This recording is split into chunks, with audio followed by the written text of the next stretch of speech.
One.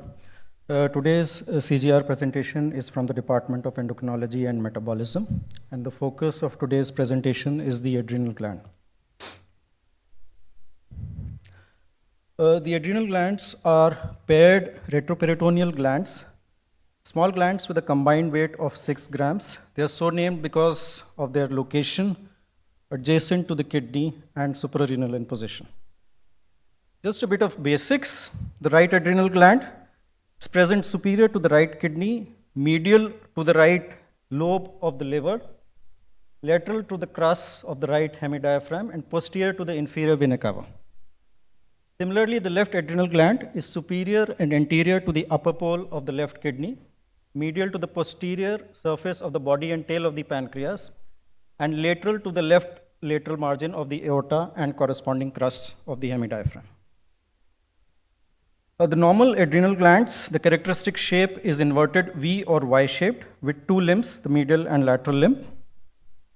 And in a CT scan, we have definitive criteria for enlargement. We have specific adrenal cuts. And for a good visual reference, we can correspond with the thickness of the adjacent crus of the hemidiaphragm.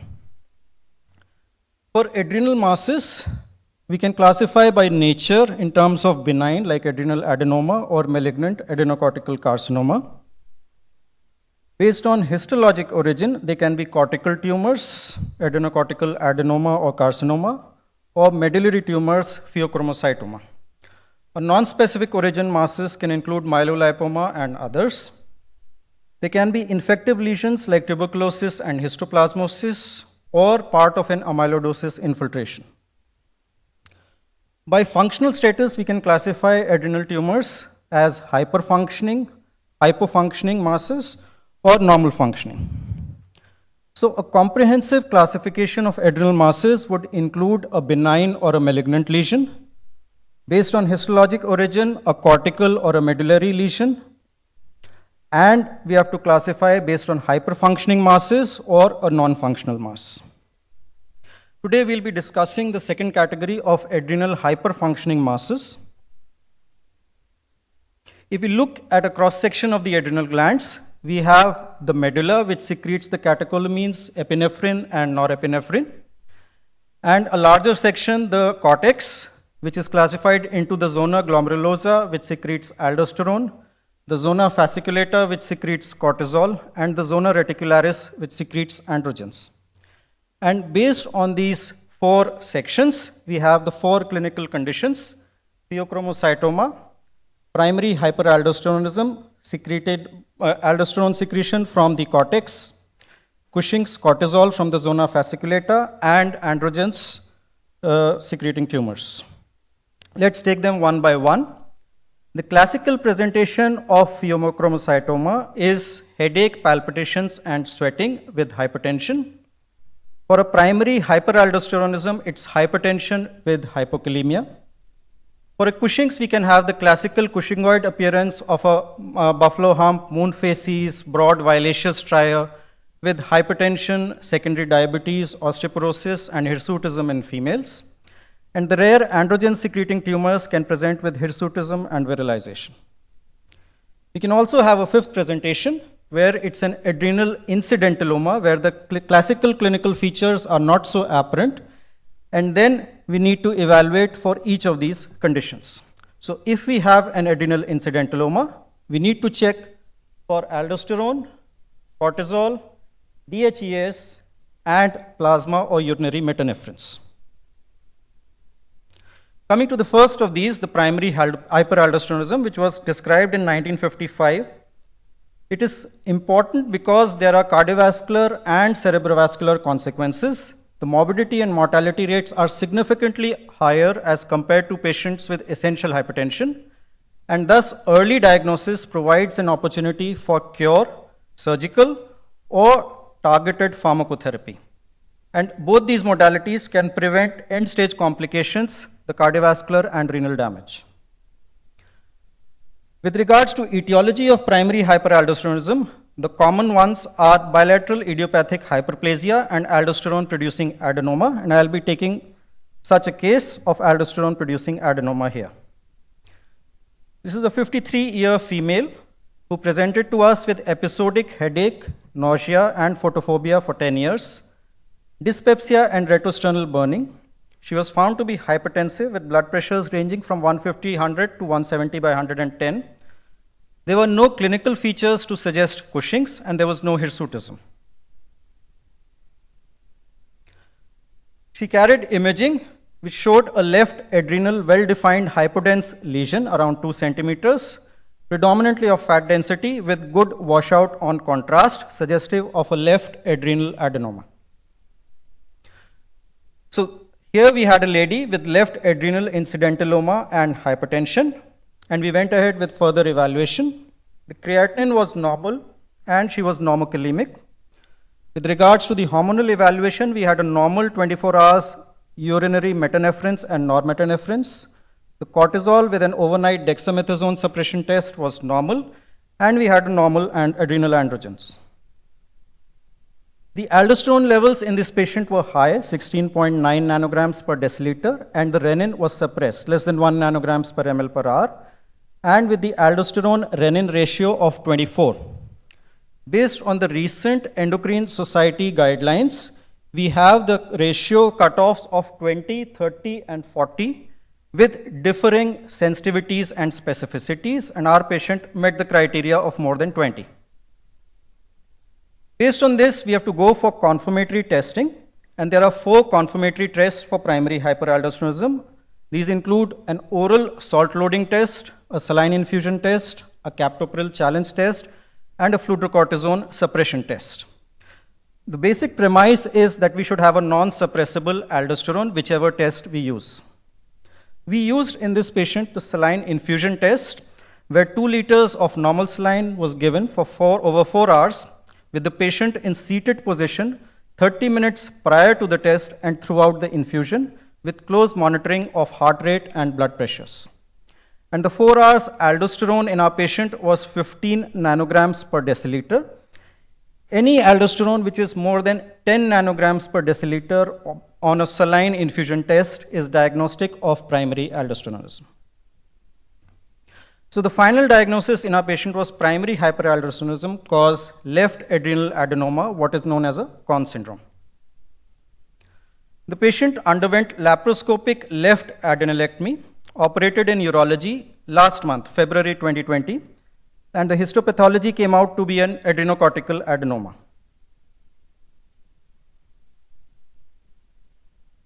Post the surgery, the antihypertensive drugs have been discontinued, and the blood pressure has been normal subsequently, and potassium levels have also been normal. So the take-home points with this case is we need to evaluate an adrenal mass with hypertension for endocrine causes, and such an endocrine cause for hypertension may actually be curable. They are changing concepts with regards to primary hyperaldosteronism. It was thought to be a rare cause of hypertension before 1981. However, the current prevalence estimates are 5 to 13% in all cases of hypertension, and even up to 20% in patients of treatment-resistant hypertension. Primary aldosteronism is the most common form of secondary hypertension, and most of the patients are not hypokalemic. So case detection is very important and can be completed without stopping most of the antihypertensive medications, excepting maybe spironolactone and eplerenone, with a simple plasma aldosterone and renin evaluation. So besides the usual indications for screening, like adrenal mass with hypertension, young onset hypertension, or hypertension and hypokalemia, the guidelines state that we should also screen for primary hyperaldosteronism in patients with hypertension, so also called essential hypertension, who are resistant to 3 conventional drugs, blood pressures which are controlled on 4 or more drugs, and patients of moderate hypertension. So any blood pressure more than 150/100 measured on 3 different occasions, they should be tested for primary aldosteronism. These are 2 papers by the same author, William F. Young, one in 2007 and another in 2019. He is the leading author and part of all the endocrine guidelines for primary aldosteronism. So one is 2007, where he mentions certain criteria for testing for primary aldosteronism. And look at 2019, 12 years later, when he says all patients with hypertension should be tested at least once for primary aldosteronism. So this is a big, big change. Moving on from primary hyperaldosteronism to another aspect of endocrine hypertension, the pheochromocytoma, where the hypertension is predominantly paroxysmal. Pheochromocytoma is also known as the great masquerader or the great mimicker because majority of the patients do not present with the classical symptoms of headache, palpitations, and sweating. It's only in 40%. The importance lies that it leads to life-threatening cardiovascular complications due to excessive catecholamine release, like acute myocardial infarction, cardiac arrhythmias, pulmonary edema, heart failure, and even shock. These catecholamines are released intermittently, and especially more so during anesthetic induction or during surgical removal. Surgery remains the only cure and initially had high mortalities of 3 to 50%. But with the use of preoperative alpha blockade, the mortality has significantly come down to less than 1%. With metastatic disease, limited control can be achieved with chemotherapy, radiation, or nuclear medicine-based therapies. The prevalence, this is a rare tumor. However, in a patient with adrenal mass, the prevalence is 3 to 7%. Important to note here is that these tumors have a high degree of heritability. It's amongst the highest amongst all endocrine tumors. Up to 40% have germline mutations, especially VHL, SDH, and others. And even among those patients with sporadic disease, apparent sporadic disease, 1/4 of these have germline mutations, and half of these are around of the VHL mutations. Coming to a case series which we have, and these are all recent patients operated between November 2019 to February 2020. In fact, one patient is awaiting surgery. The first is a 35-year male who presented with classical signs symptoms of headache, palpitations, and sweating, and paroxysmal hypertension, had multiple emergency visits for accelerated hypertension, had elevated norepinephrine and a right adrenal mass, which was operated in urology in November 2019. The second is a 50-year male who presented with an adrenal incidentaloma, no hypertension, no classical symptoms, elevated norepinephrine, and operated in surgical oncology in January this year. Third is a 40-year male, again with hypertension and classical symptoms, but this time had elevated metanephrine. The mass was operated in urology just last month. And the fourth is a young patient again, 30 years, but syndromic, a patient of VHL, having elevated norepinephrine and is awaiting surgery. So in our series, we have 3 patients who are predominantly noradrenergic secretion, 1 having adrenergic secretion, but there are other types like dopaminergic and biochemically silent pheochromocytomas. This is the imaging of patient 2 in our patient, where we can see a solid hypervascular enhancing lesion. This is a non-contrast image, adrenal phase, the venous, and the delayed venous phase. And we have a suprarenal mass corresponding in the coronal reformatted image. This is of patient 3, the resected pheochromocytoma operated image. We can see the pigmented tumor here and the normal adrenal. So our series spans the 3 typical presentations of a pheochromocytoma of classical sign symptoms, an incidentaloma, and a syndromic presentation in a VHL patient with combined clearly elevated metanephrine or norepinephrine secretion. Genetic mutation needs to be done in today's day and era in all pheochromocytoma patients, with more than 20 such mutations being identified and more in process. Now, besides the usual indications for testing for pheochromocytoma, we should also be testing for the metanephrine and norepinephrine in patients who have difficult to control blood pressures, patients who have unexplained blood pressure variability, and patients who have unexpected blood pressure responses to drugs, surgery, or anesthesia. So the take-home points here are that we should have a high index of suspicion because these patients will land up in emergencies with unexplained accelerated hypertension or difficult to control blood pressures. 24-hour ambulatory BP monitoring would be a good tool to assess this blood pressure variability, and all patients should be considered for genetic testing. Again, they are changing concepts with regards to the pheochromocytoma. This was known as the 10% tumor, but no more so. We know that 20% can be malignant, with 50% mortality in metastatic tumors, 5 years. 15 to 20% may be extraadrenal, and we have 40% being familial, and even more, 60% if we include the VHL in the sporadic tumors. So the pheochromocytoma in VHL patients, these patients are younger in onset and less symptomatic.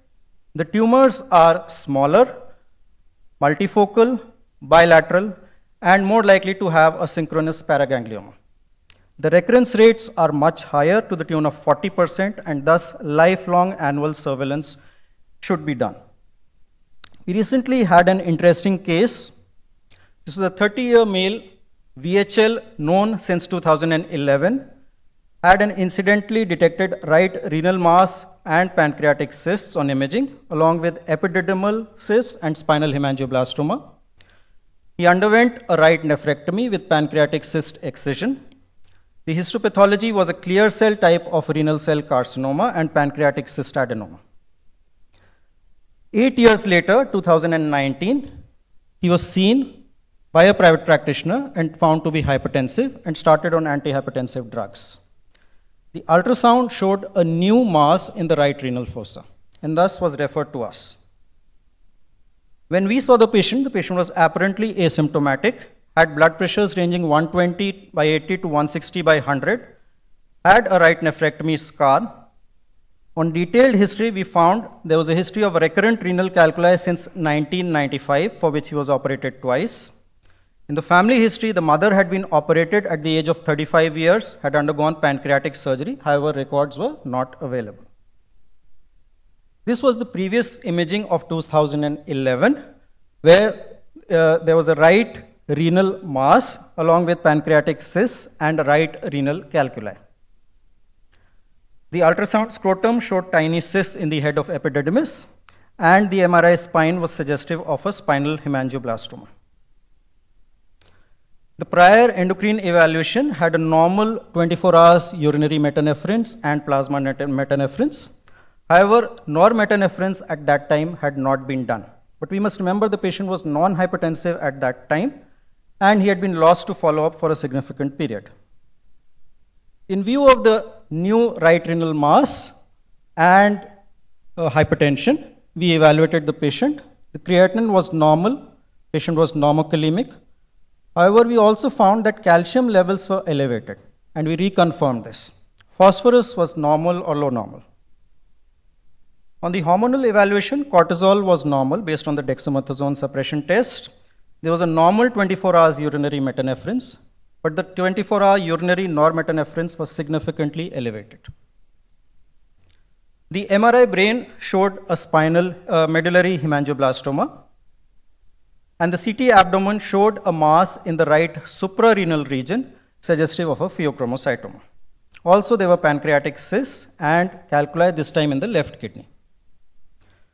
The nuclear medicine functional imaging showed a focal area of increased uptake corresponding to the right suprarenal mass.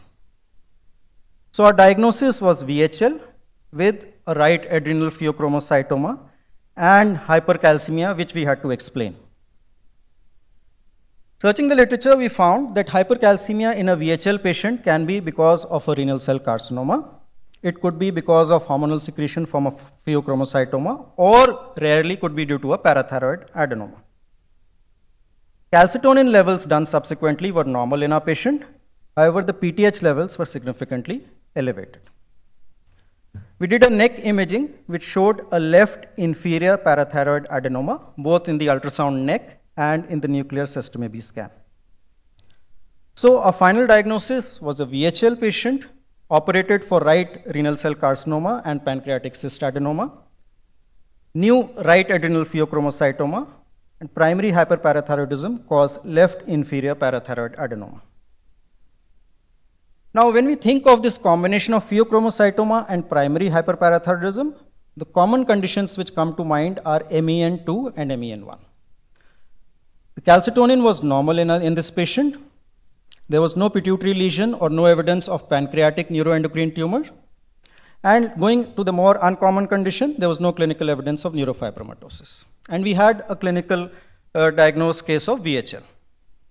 So genetic testing was done, and this was done. We contacted our friends in SGPGI and CMC Vellore, and we found a mutation which was in exon 1 of the VHL gene.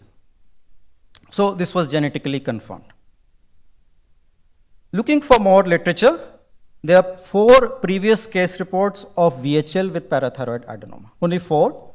And of these 4, only 1 has the combination of pheochromocytoma and parathyroid adenoma. So 1 is from Scotland, the other is from France, and 2 are from Japan. And of these 4, in only 1, we have a genetically confirmed case of VHL. So ours would probably be the second such case in world literature, and that is what we plan to publish it. The future plan for this patient is surgery for the adrenal pheochromocytoma, followed by a surgery for the parathyroid adenoma, and screening for other immediate family members, including 2 children which the patient has. The take-home points from this case that adrenal lesion may be part of a wider syndrome. The term metanephrine refers to both metanephrine and normetanephrine, and this is important for the residents because when we write urinary metanephrines, most of the labs will only do metanephrines. They will not do normetanephrines. So we should be writing both metanephrines and normetanephrines as happened in this case. The fractionated metanephrines need to be measured with liquid chromatography, and we should not ignore high calcium levels in our patients, whether they come to our OPD or the ward, because the most common causes of hypercalcemia remain primary hyperparathyroidism and malignancy. So today we discussed a spectrum of adrenal hyperfunction and especially endocrine hypertension. To conclude, I'd like to say that hypertension with adrenal mass definitely needs evaluation with strong interdepartmental collaboration, especially from our surgical colleagues, radiology, nuclear medicine, and pathology. We should look for syndromic association in these cases. The other thing important here is hypertension in general needs evaluation for endocrine causes. Endocrine hypertension may be curable in certain cases. 24-hour ambulatory BP measurement may be an important tool for detecting blood pressure variability. And hormonal evaluation in today's era needs to be done by liquid chromatography with tandem mass spectrometry to detect these cases properly. Thank you.